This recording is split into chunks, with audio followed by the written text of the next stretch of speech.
नमस्कार सर्वांना, Rupali delicious kitchen मध्ये आपलं स्वागत आहे। आज आपण मस्त अशी खमंग मासवडी आणि त्यासोबत खाल्ल्यात जाणारा मासवडीचा जो रस्सा असतो तो बघणार आहोत। तर मग व्हिडिओ स्किप न करता संपूर्ण बघा आणि रेसिपी आवडली का व्हिडिओच्या शेवटी लाईक करायला विसरू नका। तर मग आपण हा पदार्थ एकदम अशी मस्त 3 स्टेप मध्ये बघणार आहोत। पहिल्या स्टेप मध्ये आपण सारण तयार करणार आहे, दुसऱ्या स्टेप मध्ये सारणाच्या वरचं जे लेयर असतं ते तयार करणार आहे आणि नंतर रस्स्याचं वाटण आणि रस्सा तयार करणार आहे। त्यामुळे व्हिडिओ स्किप न करता संपूर्ण बघा, म्हणजे तुम्हाला रेसिपी समजायला सोपं पडेल। तर मग चला आता साहित्य बघूया आणि रेसिपीला सुरुवात करूया। तर मासवडीचं साहित्य बघूया। मसाल्यांमध्ये आपण इथं घेतलंय 2 चमचे भरून धने, अख्खे धने घेतले, 1 चमचा जिरं, 4 ते 5 मिरे, 1 दालचिनीचा तुकडा आणि 4 ते 5 लवंग, अर्धी वाटी खोबरं, अर्धी वाटी पांढरे तीळ, अर्धी वाटी कांदा, 1 चमचा वरून खसखस, 2 चमचे भाजलेले शेंगदाणे, 15 ते 20 लसणाच्या पाकळ्या, मूठभर अशी कोथिंबीर। हा आमचा घरगुती लाल मसाला आहे, नाशिक स्पेशल लाल मसाला, हळद पावडर। हा आमचा घरगुती नाशिक स्पेशल काळा मसाला आहे। हे दोन्ही तुम्हाला ऑनलाईन ऑर्डर करायचे असेल तर तुम्ही ऑनलाईन ही ऑर्डर करू शकता। यातले आपण मसाले मी सांगते पुढे किती घेणार आहे ते। आणि चवीपुरतं मीठ घेतलंय। तर सर्वात आधी आपल्याला मसाले भाजून घ्यायचे। कढई गरम करायला ठेवली आहे। कढई हलकीशी गरम झाली की सर्व मसाले टाकून घ्यायचे आपल्याला इथं आणि सुगंध येईपर्यंत भाजून घ्यायचे। तर मसाले असे छान भाजले, छान सुगंध यायला लागला की काढून घ्यायचे। खोबरं भाजून घेऊया। तेल वगैरे काही टाकायचं नाहीये, असेच भाजून घ्यायचे आपले। आता खोबरं पण आपण छान लाल रंगावरती भाजून घेऊया। तर खोबरं पण आपलं छान भाजलंय, ते पण काढून घेऊया। आता खोबरं भाजलं की पांढरे तीळ भाजून घ्यायचे, खसखस घेतलेली ती पण घ्यायची आहे। आता तीळ आणि खसखस छान तडतडेपर्यंत आणि थोडेसे लाल रंगावरती येईपर्यंत, हलकासा रंग चेंज झाला पाहिजे पर्यंत आपल्याला हे भाजून घ्यायचंय। हे बघा हलकासा रंग बदलला आहे तीळचा आणि खसखसचा। आता काढून घेऊया आणि छान अशी तडतडायला लागली आहे। खोबऱ्यावरतीच काढायची आहे, सुक्के जिन्नस आहे त्यामुळे आपण इथं खोबऱ्यावरतीच काढून घेतले। आपल्याला आता इथं कांदा परतून घ्यायचा आहे। कांद्याला आपल्याला अर्धा चमचा भरून इथं तेल टाकायचं आहे आणि कांदा आपल्याला लाल रंगावरती परतून घ्यायचा आहे। हे बघा कांदा छान असा लाल रंगावरती आलाय। लसूण टाकून घ्यायचा आहे आपल्याला। लसूण पण आपल्याला थोडासा परतून घ्यायचा 1 मिनिटभर। आता आपलं सर्व साहित्य परतून झालंय। कांदा काढून घेते आणि गॅस बंद केलाय मी इथं। कांदा काढून घेते आणि सर्व साहित्य थंड करायला ठेवते। तर आपण आता इथं सर्व साहित्य बारीक करून घेऊया। खडे मसाले घेतले होते त्यातले सर्व घेतले टाकून, पांढरे तीळ, खसखस आणि खोबरं पूर्ण थंड होऊ द्यायचंय आणि मगच बारीक करायचं। शेंगदाणे, घरगुती लाल मसाला 1 चमचा, काळा मसाला अर्धा चमचा, मसाले कमी अधिक करू शकता तुमच्या आवडीनुसार, पाव चमचा हळद आणि चवीपुरतं मीठ। तर आपल्याला आता हे बारीक वाटून घ्यायचंय। तर हे बघा असं बारीक करून घेतलंय। एका बाउल मध्ये काढून घेऊया सर्व। आता मिक्सरच्या भांड्यामध्ये लसूण आणि कांदा घेतलेला आहे फ्राय करून, तो घ्यायचा आहे आणि कोथिंबीर। आता हे सुद्धा आपल्याला बारीकच करून घ्यायचंय।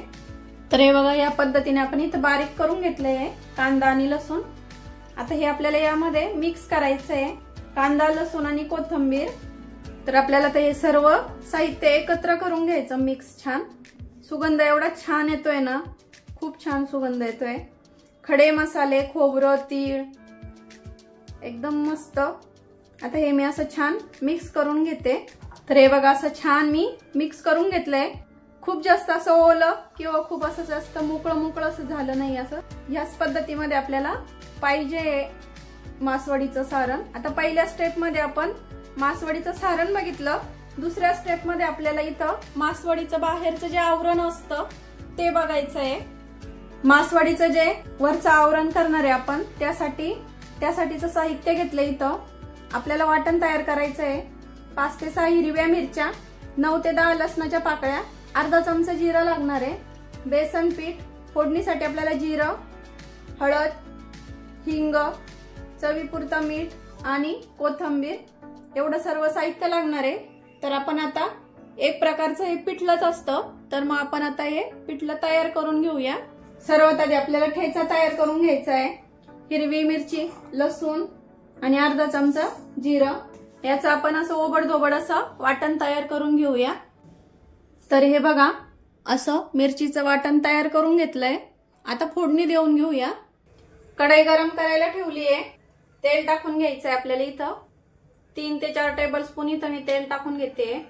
तेल गरम झालं की थोडस पाव चमचा भरून जिरं टाकायचं, कारण आपण वाटणामध्ये पण जिरं टाकलंय त्यामुळे थोडं इथं कमी टाकायचं। चिमूटभर हिंग, अशी खमंग फोडणी द्यायची याला, म्हणजे आपली मासवडी पण अशी खमंग तयार होईल। आणि वाटून घेतलेला ठेचा टाकून घ्यायचा इथं मिरचीचा। आता तो छान परतून घ्यायचा आहे आपल्याला। आपण वैरून पिठलं करतो ना तीच पद्धत आहे खरं तर ही। ठेचा छान परतून घ्यायचा। मिरचीचा जो उग्र वास असतो लसणाचा आणि मिरचीचा तो निघून गेला पाहिजे। छान परतलंय आपलं आता हे साहित्य। इथं आपल्याला आता पाव चमचा भरून हळद, चवीपुरतं मीठ, हळद थोडीशी परतून घ्यायची। आणि आता आपण ज्या वाटीने पीठ मोजून घेतलं होतं तीच वाटी इथं घेते मी। तर आपल्याला 1.5 वाटी इथं पाणी घ्यायचंय। हे बघा 1.5 वाटी पाणी घेतलं इथं। 1 वाटी पिठाला बरोबर 1.5 वाटी पाणी एकदम परफेक्ट होतं। मिक्स करूया। खमंग अशी फोडणी बसली आहे छान। थोडीशी कोथिंबीर टाकायची सर्वात शेवटी। आता उकळी येऊ द्यायची आपल्याला याला पाण्याला छान उकळी आली आहे आणि उकळीमध्येच आपल्याला हे पीठ थोडं थोडं करत टाकून आणि वैरून घ्यायचंय। आणि मी आधी सांगायला विसरले, पीठ शक्यतो चाळूनच घ्यायचं म्हणजे गाठी होत नाही। तर गॅस फुल ठेवायचा, थोडं थोडं करत आपण इथं पीठ टाकून आणि हे पिठाच्या गाठी मोडत वैरून घेऊया पीठ। एकदम पीठ टाकायचं नाही, नाहीतर खूप जास्त गाठी होतात। संपूर्ण पीठ टाकून घेते आता इथं। आता याच्या गाठी मोडून घ्यायच्या आपल्याला। गॅस कमी करायचा। तर हे बघा सर्व गाठी अशा मोडून घेतल्या मी। थोड्याफार राहिल्या तर त्यानंतर शिजून जातात। एकदम परफेक्ट पाण्याचं आणि पिठाचं एकदम परफेक्ट माप होतं एवढं। तर आता मिक्स करून घेतलं की आपल्याला यावरती झाकण ठेवायचं आहे आणि याची दणदणीत 4 ते 5 मिनिटासाठी छान वाफ काढायची आहे। म्हणजे थोड्याफार ज्या गाठी राहिल्या असतील त्या पण पिठलं एकदम असं छान शिजेल। 4 ते 5 मिनिट झाले, आता बघूया। तर हे बघा आपलं पिठलं छान शिजलंय आणि अशा गाठी पण पूर्ण मोडल्याच जात आहे। खूप जास्त गाठी नव्हत्या राहिल्या, एक अर्धी राहिली आहे ती असं वाफेवरती शिजून जातं। आता छान शिजली आहे। आपल्याला आता गरम गरमच मासवडी तयार करून घ्यायची आहे। तर आपण इथं आता एक कपडा असा ओला करून घेतलाय, त्यावरती आपल्याला आणखीन थोडंसं पाणी टाकायचंय, जसं आपण थालीपीठला टाकतो तसं त्या प्रकारे। गॅस मी बंद केलाय आता पिठल्याचा। थोडंसं खोबरं, इथं तुम्ही ओलं खोबरं वापरू शकता, सुकं वापरू शकता, थोडीशी कोथिंबीर आणि यावरती आपल्याला असं गरम गरम हे पिठलं टाकून घ्यायचंय। 2 भागामध्ये करणार आहे त्यामुळे आधी स्टार्टिंगला थोडंच टाकलंय, अर्ध टाकलंय म्हणजे। आणि जे अर्ध राहिलेलं आहे ते झाकून ठेवायचंय, म्हणजे आपल्याला हे गरमागरमच करायचंय त्यामुळे ते कढईतलं जे बॅटर आहे ते थंड नको व्हायला। पाण्याचा हात घ्यायचा, थंड पाण्याचा, आणि थापायचं आहे एकदम पातळ, किंवा स्टार्टिंगला तुम्ही उलटण्याच्या साहाय्याने पण करू शकता। असं खूप जास्त गरम असतं तेव्हा, पण आपल्याला एक शक्यतो गरम गरमच करायचं असतं। गार झाल्यावर वडी तयार व्हायला थोडासा म्हणजे वडी तयारच होत नाही। तर हे बघा एवढ्या जाडीची अशी मी तयार करून घेतली आहे। खूप जास्त जाड ठेवायची नाही। तर यातलं मी आता अर्ध सारण यावरती ठेवून घेते। तर आपल्याला असं उभ्या याच्यामध्ये ठेवून घ्यायचंय, भरपूर असं सारण भरायचं, म्हणजे मासवडी अशी छान खमंग लागते खायला। हे बघा ह्या पद्धतीने आपल्याला आता रुमालाची जी ही जी साईड आहे ती अशी दुमडून घ्यायची आहे, अलगद हाताने अशी असा हात लावायचा, म्हणजे सारण बाजूला निघत नाही. आणि रुमाल असा गोल फिरवत आपल्याला आणखीन एक घडी करायची आहे. हे बघा अशी या पद्धतीमध्ये. आणि आता आपल्याला याला शेप देऊन घ्यायचा आहे मासवडीचा. असं छान गरम गरम आहे तोपर्यंतच करा ही प्रोसेस, म्हणजे छान शेप येतो. मस्त असा छान माशाचा आकार द्यायचा आपल्याला इथं. हे बघा तयार झाली आपली मस्त अशी खमंग मासवडी. छान दिसते ना, एकदम मस्त अशी प्रॉपर आली आहे आणि छान असा माशाचा आकार आलाय. हे बघू शकता. भरपूर असं सारण भरल्यामुळे थोडस बाहेर आलंय. आता आपण हे थंड करायला ठेवणार आहे. गरम गरम कट करायची नाही, नाहीतर तुकडे पडू शकता. आता दुसरी पण याच पद्धतीने मी करून घेते. तर हे बघा असे 2 मासवड्याचे हे रोल असे तयार करून घेतले. आता हे थंड होऊ द्यायचे आणि मग कट करायचे. तोपर्यंत आपण रश्श्याची तयारी करूया. तर तिसऱ्या स्टेप मध्ये आपण बघणार आहे मासवडी सोबत जो खाल्ला जाणारा जो रस्सा असतो त्याची रेसिपी बघतो इथं. तर वाटण्यासाठी आपण एक मध्यम आकाराचा कांदा घेतलाय, 2 ते 3 चमचे खोबरं, 10 ते 12 लसणाच्या पाकळ्या, अर्धा इंच आलं, थोडीशी कोथिंबीर, फोडणीसाठी जिरं. हा आमचा घरगुती काळा मसाला आहे. तुम्हाला ऑनलाईन ऑर्डर करायचा असेल तर तुम्ही करू शकता. हळद पावडर आणि चवीपुरतं मीठ. खूप जास्त काही रश्श्याला साहित्य घ्यायचं नाहीये आणि एका मसाल्यामध्येच आपण हा रस्सा तयार करणार आहे. मस्त असा झणझणीत रस्सा, खमंग अशा मासवडी सोबत असा झणझणीत रस्सा. मासवडीचं जे साहित्य फ्राय करून घेतलं होतं तीच कढई घेतली. इथं कांदा टाकून घेऊया. कांदा आपल्याला छान लाल रंगावरती येईपर्यंत परतून घ्यायचा आहे. कांदा थोडा लाल झाला की खोबरं टाकायचं आहे. आता खोबरं आणि कांदा अजून थोडासा परतून घेऊया आपण. कांदा आणि खोबरं छान लाल रंगावरती आलं की लसूण आणि आलं टाकायचंय, थोडीशी कोथिंबीर. आता अर्ध्या मिनिटासाठी आपल्याला हे परतून घ्यायचंय. सर्व साहित्य छान परतलंय. गॅस बंद केला. आता थंड करायला एका डिश मध्ये काढून घेऊया. तर हे बघा असं एकदम बारीक वाटण तयार करून घ्यायचंय आपल्याला. थोडंसं पाणी टाकायचं आणि एकदम फाईन पेस्ट तयार करायची आहे. आता फोडणी देऊन घेऊया रश्श्याला. तर 4 ते 5 टेबलस्पून इथं आपण तेल टाकून घेऊया. तेल थोडं जास्त लागतं या भाजीला, त्यामुळं तेल थोडंसं जास्त टाकते मी. तेल छान गरम झालंय. अर्धा चमचा जिरं टाकून घ्यायचंय. जिरं छान फुलू द्यायचं. घरगुती काळा मसाला 2 चमचे. तुम्ही कमी अधिक करू शकता. खूप जास्त परतायचा नाही हा मसाला, फक्त 10 सेकंदासाठी परतून घ्यायचा आहे. कारण आपण मसाले छान असे खमंग, मसाला करताना मसाले एकदम छान असे खमंग भाजून घेतलेले आहे. पाव चमचालाही कमी हळद, कारण मसाल्यामध्ये पण हळद असते. अगदी 10 सेकंदासाठी परतून घ्यायचा. आणि वाटून घेतलेलं वाटण तयार करून घेतलेलं ते वाटण घ्यायचं आपल्याला करून टाकून घ्यायचं इथं. आता तेल सुटेपर्यंत आपल्याला छान परतून घ्यायचं हे वाटण. तुम्हाला खूप जास्त प्रमाणात करायचं असेल तर थोडीशी इथं हरभऱ्याची डाळ किंवा फुटाणे तुम्ही वापरू शकता. मी इथं 3 ते 4 लोकांसाठी करते, त्यामुळे मी काही इथं हरभऱ्याची डाळ वापरली नाहीये, पण तुम्ही वापरू शकता. आता तेल सुटेपर्यंत आपण छान वाटण परतून घेऊया. तर वाटणाला बघू शकता असं छान तेल सुटलंय. हे बघा, म्हणजे आपलं वाटण छान परतलं इथं. अजून थोडंसं 1 मिनिटभर आपण परतून घेऊया. वाटण जेवढं छान परतल्यात जाईल तेवढी चव छान येते.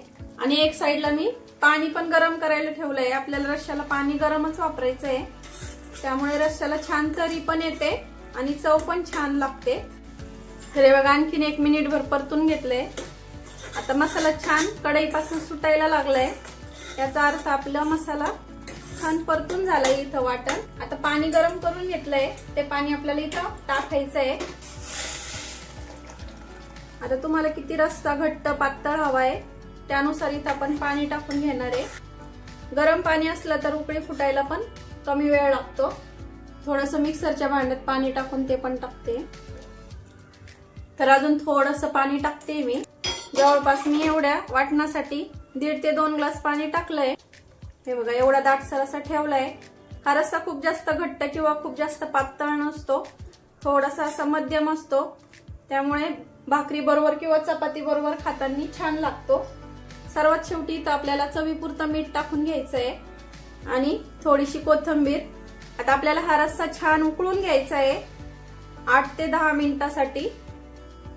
हे बघा एवढा दाटसर असा ठेवलाय। आता गॅस कमी करायचा, उकळी फुटली आहे ऑलरेडी आणि 8 ते 10 मिनिटसाठी आपण आता रस्सा उकळून घेऊया। तर 8 ते 10 मिनिट झाले। हे बघा छान असा मस्त दाटसर झालाय आणि तर्री बघू शकता तुम्ही, तर्री बघू शकता। एकच मसाला वापरलाय आपला घरगुती फक्त। मासवडी तयार आहे, रस्सा तयार आहे। मस्त अशी प्लेट तयार करून घेऊया। तर रस्सा होईपर्यंत आपल्या वड्या पण मासवडी पण छान अशी थंड झाली आहे। कट करून घेऊया। खूप अशा जाड किंवा खूप जास्त बारीक अशा कट करायची नाही आपल्याला वडी, म्हणजे त्यातला जो मसाला असतो तो बाजूला होत नाही। इतक्या जाडीची मी कट करून घेतली आहे आणि मसाला बघू शकता, भरपूर असा मसाला आपला भरलाय इथं, त्यामुळे मासवडी खायला एकदम छान लागणार आहे। आता याच पद्धतीमध्ये सर्व वड्या मी कट करून घेते। तर हे बघा अशा सर्व मी कट करून घेतले छान अशा मस्त, आणि सारण बघू शकता किती छान दिसतंय, अगदी भरपूर असं सारण झालंय भरून। हे बघा आता सर्व करून घेऊया। मस्त अशी मासवडी ठेवायची आणि त्यावरती आपला असा छान असा मस्त झणझणीत रस्सा। तर रेसिपी आवडलीच असेल त्यामुळे लाईक करा आणि रेसिपी कशी वाटली कमेंट करून नक्की सांगा। रस्सा घेतला की त्यावर थोडीशी तर्री पाहिजेच। तर मासवडीचा आपला असा छान खमंग मासवडी आणि झणझणीत असा त्यासोबतचा रस्सा इथं तयार आहे। त्यासोबत तुम्ही भाकरी, चपाती, भात सर्व काही खूप छान लागतं। तर मग रेसिपी नक्की ट्राय करून बघा आणि मला कमेंट करायला विसरू नका। तर मस्त अशी थाळी आपली इथं तयार आहे। तर मग रेसिपी आता आवडलीच असेल त्यामुळे लाईक करा।